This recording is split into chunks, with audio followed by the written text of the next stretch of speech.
welcome to another episode of the 50 Years of Coptic History in Australia series. I'm Bishop Basilius. Joining me today is His Grace Bishop Daniel, the Bishop and Abbot of St. Shenouda's Monastery here in Sydney. He's also visiting us in the studio for the first time. Your Grace, welcome. Thank you. I'd like to start right at the beginning. So when did your family migrate to Australia, and what are your earliest memories after your arrival? I was born in Sudan from my Egyptian family, my parents. Then we came to Australia August 1970. At that time I was about 15 years old. What are your earliest memories after your arrival? I had very good, nice memories from both areas.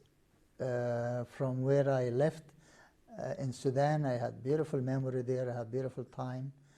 And also when I came to Australia, I also have very, very good, beautiful time and memories. Thank God I was in an age, not worried much. And so I was in an age where I'm still discovering things and enjoying everything. And thank God I had great time. You mentioned you were a teenager when you arrived. Yeah. So would that have helped you settle into a new environment? In a way, of course. As a young person, I was excited and learning things. And thank God that I came in an age where mature enough to know the culture there, the language there, and then come to Australia learning another new culture. I can't say new language because I was studying in English in Sudan, so I had no problem with the language.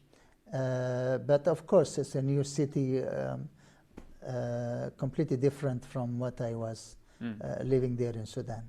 The Coptic community in Australia in the early 70s was still very much in its infancy. How would you describe the Coptic community here at that time? At that time, we were a very small community, especially in Sydney.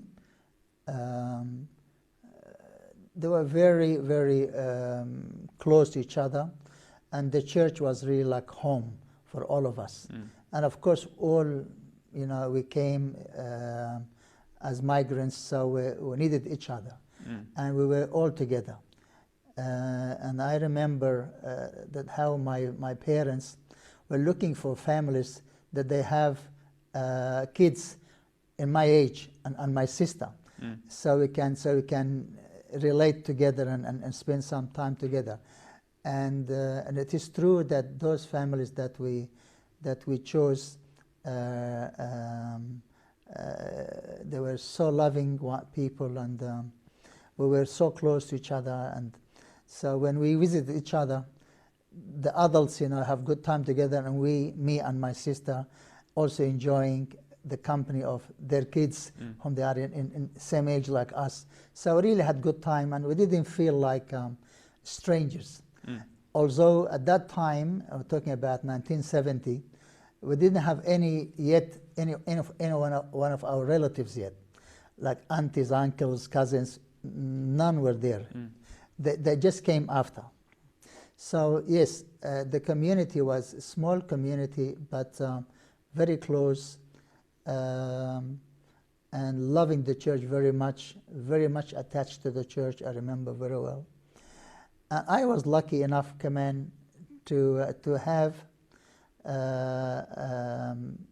Abuna Mina Na'matallah, may God bless him. I had very good relationship with his children. His children were like my age, or very close to my age. So I had them like my friends. So we're very close. So I didn't feel that I am in like a foreign environment. Or lonely, or have nobody to look for or to spend time with. I had no problem. I had friends everywhere. So thank God.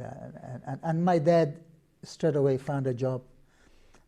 Even my mom, when she started to get bored, she go out and find a job straight away and work for 2, 3, 4 weeks or 1 month, and then she say, no, I'm not going to come, I'm not coming anymore. She stay at home. And then after a few months, she get bored again. She go out and find a job just like that. So it was easy life. And really we had so beautiful time. The main church at the time was St. Mary and St. Mina's in Sydenham. Yeah. What are some of your fondest memories from that church? Well, I've got plenty, but let me tell you this little story because it's so beautiful. I remember very well, I can never forget. We arrived on the 7th of August. First day we landed here in Australia. So we were still up in the on the air in the plane, and few hours to land. And my mom said, hey you, everybody, stop eating. I said, why? Why not? She said, we're going to stop now eating because today is the first day of the fast of St. Mary, and we want to enter Australia fasting. Oh, but I said to her, Mom, we're still on the plane.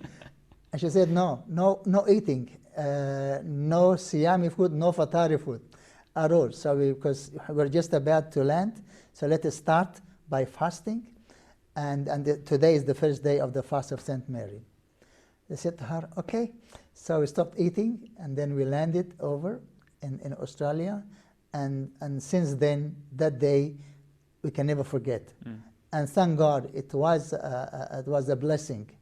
It was a blessing for us, and I really feel that our time and our life here in Australia was so blessed by St. Mary, and every fast of St. Mary that passed by, I remember this little story. Beautiful story. So yeah, so we arrived, and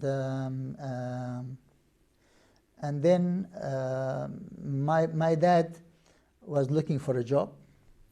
He had a job straight away, and we had to find a place where to live in.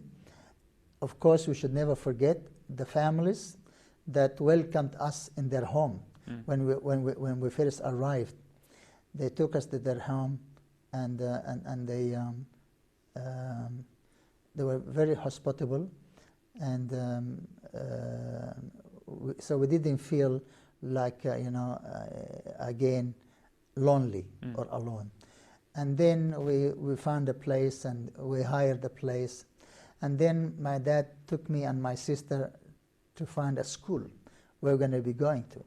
So I remember very well the first school I went to was Ashfield Boys High School, and then my sister went to Berwick Girls High School, which is not very far away, because first place we lived in was in Ashfield. So from there I went to Ashfield Boys High School, and my sister went to Berwick Girls High School, and I started there, and we had a good start.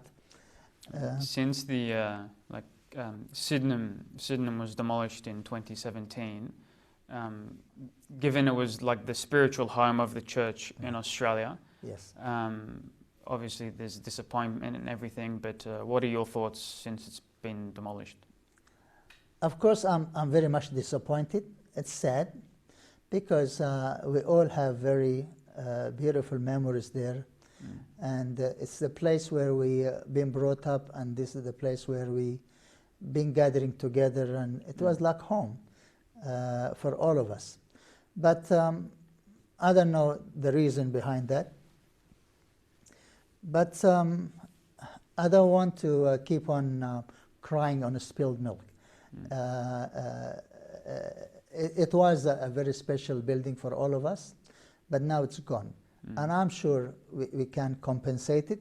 And thank God, already God compensated us with a beautiful church again, the one in Bexley. I was just there now. I was having a mass there, and we had a beautiful time there. And so, yeah, the place definitely leaves good memory and good feelings. And of course, this is also the place where we been served by late Abuna Mina Na'matallah, and definitely we are very thankful to him, and also very thankful to the servants who served me, especially as a young person, and I can talk more about this later. You were saying. So you served Sunday school there as well, but you had many servants as well. Who do you remember? Of course, before I start serving, I was being served, because I came young and I needed to know more about the church and to know more about the history of the church and the dogma of the church and everything. So I'm really, really, really thankful to God and to the servants who served me personally, people whom I can never forget, whom I love very much and I respect them very much, and those who are in my mind, such as Ustaz Amir Hanna, Ustaz Marhoom Samuel Fahad, Ustaz Saad Israel, Ustaz Marhoom Tadrus Nagib Tadrus, أستاذ منير عازر، وأستاذ منير سليمان، وكمان ميشيل عبد السيد، وأستاذ ميشيل غبريال، ومرحوم دكتور سمير تدرس. Yep. Those are the people that I can never forget, whom they left a very beautiful impression and lots of impact into my life. Your Grace, it's been a pleasure speaking with you today. May God continue to bless your service. We look forward to the 50th anniversary celebrations, and we hope there's many more memories to come. Sure. And we hope to see you again during the next milestone of the Coptic Church in Australia.